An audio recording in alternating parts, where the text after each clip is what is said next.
మన భారతదేశంలో 90% పైగా అందరికీ ప్రోటీన్ డెఫిషియన్సీ ఉంది. ప్రోటీన్ లోపం ఉంటే పిల్లలు ఎదుగుదల ఆగిపోతుంది.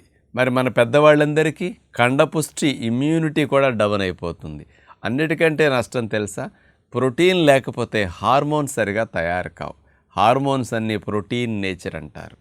అంచేత మనందరికీ 1 కేజీ బరువుకు 1 గ్రాము ప్రోటీన్ చొప్పున పెద్దలందరికీ కావాలి. పిల్లలకి, గర్భవతులకి, బాలింతలకి దగ్గర 1 కేజీ బరువుకి 2 గ్రాముల చొప్పున ప్రోటీన్ వెళ్ళాలి. మరి అంత ప్రోటీన్ వెళ్ళాలంటే మీరు రోజు చాలా తినాలి.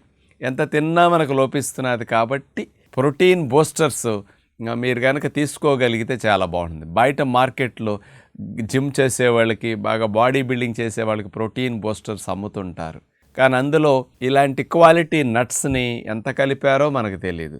తయారు చేసినప్పుడు అవి టేస్ట్ కోసం ఆర్టిఫిషియల్గా కలర్స్, ఫ్లేవర్స్, ప్రిజర్వేటివ్స్, కెమికల్స్ ఇవన్నీ కలిపేసి అట్లా టేస్ట్ ఎన్హాన్సర్స్ కలిపేసి మనకు అందిస్తుంటారు. ఆ కెమికల్స్ వల్ల గుడ్ బ్యాక్టీరియా మనలో తగ్గిపోతూ ఉంటుంది, బ్యాడ్ బ్యాక్టీరియా పెరిగిపోతుంది. రేట్లు ఎక్కువ, లాభాలు తక్కువ ఉంటాయి, నష్టాలు కూడా వచ్చే అవకాశాలు ఉంటాయి. అలాంటివి ఏ విధమైన హాని లేకుండా పుచ్చగింజల పప్పు, గుమ్మడి గింజలు, బాదం పప్పులు, జీడిపప్పులు, walnuts, chia seeds, flax seeds ఇలాంటి వాటన్నిటిని బాగా అతి బలమైన 25% పైగా ప్రోటీన్ ఉండే వాటిని ఉపయోగిస్తూ కోకోనట్ షుగర్ స్పెషల్గా ఉపయోగించడం జరిగిందనమాట.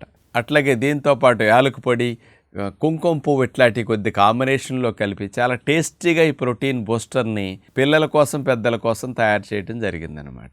ఇలాంటి వాటిని కనుక మనం అటు పాలల్లో 1 కప్పు గ్లాసు పాలల్లో 1 స్పూన్నర పొడి కలుపుకొని త్రాగేసేయచ్చు. లేకపోతే నీళ్ళల్లో అయినా కలుపుకొని పెద్దవారైనా, గర్భవతులైనా, నీరసంగా ఉన్నవారు, ఎదుగుదల లేని పిల్లలు ఎవరైనా సరే ఇట్లాంటి వాటిని ప్రోటీన్ బూస్టర్ని న్యాచురల్గా ఆరోగ్యాన్ని ఇవ్వడానికి వాడుకోవచ్చు.